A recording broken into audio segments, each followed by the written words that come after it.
جو بے نمازی ہوگا نا ایسے لوگوں کو اللہ فرعون کے ساتھ اٹھائے گا، اللہ کے پناہ۔ سنیے حدیث، حضرت عبداللہ بن عمرو بن العاص رضی اللہ تعالیٰ عنہ راوی حدیث سے کہتی کہ جناب محمد عربی صلی اللہ تعالیٰ علیہ وسلم نے فرمایا کہ جس انسان نے نماز کی حفاظت کی، جس انسان نے نماز کی حفاظت کی، نماز کی حفاظت کا مطلب یہی ہے کہ انسان 5 وقت نماز پڑھے، پورے سال بھر نماز پڑھے اور مرتے دم تک نماز پڑھے، 5 وقت کی نماز پڑھے، خشوع اور خضوع کے ساتھ پڑھے، جلدی جلدی نہ پڑھے، یہ نماز کی حفاظت میں شامل ہے۔ جس انسان نے نماز کی حفاظت کی تو ایسا انسان کل قیامت کے دن نجات پا جائے گا، ایسے انسان کے لیے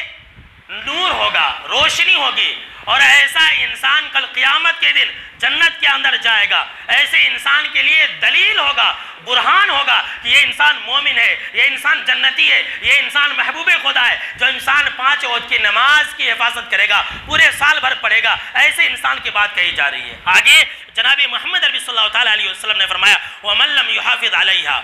لم یکن لہ نور ولا برہان ولا نجات۔ لیکن جو انسان 5 وقت نماز نہیں پڑھے گا، رمضان ٹو رمضان پڑھے گا، جمعہ ٹو جمعہ پڑھے گا، جی میں آیا تو پڑھ لے گا، جی میں آیا تو چھوڑ دے گا، تو ایسے لوگوں کے لیے کوئی روشنی نہیں ہوگی، ایسے لوگوں کے لیے کوئی نور نہیں ہوگا، ایسے لوگوں کے لیے کوئی نجات نہیں، کوئی بخشش نہیں، کوئی رحم نہیں۔ اور جو بے نمازی ہوگا، سنیے آگے حدیث، جو بے نمازی انسان ہوگا جناب محمد عربی صلی اللہ تعالیٰ علیہ وسلم نے فرمایا کہ فرعون کے ساتھ ہوگا، اللہ کی پناہ۔ قیامت کے دن حشر کے میدان میں سب کی الگ الگ لائن ہوگی، بے نمازی کی الگ لائن،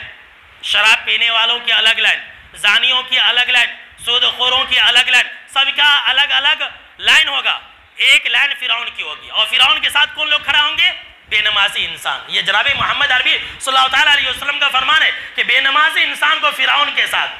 فرعون کے پیچھے پیچھے جو لوگ رہیں گے سب بے نمازی۔ اس کے بعد ایک لائن قارون کی ہوگی، دوسری لائن قارون کے ساتھ، تیسری لائن بھی ہوگی بے نمازیوں کی، وہ حامان کے ساتھ ہوگی، چوتھی لائن بھی ہوگی بے نمازیوں کی، وہ ابی بن خلف کے ساتھ ہوگی۔ محدثین کرام نے اس کا ریزن بتلایا ہے کہ آپ صلی اللہ تعالیٰ علیہ وسلم نے 4 لوگوں کا نام کیوں لیا۔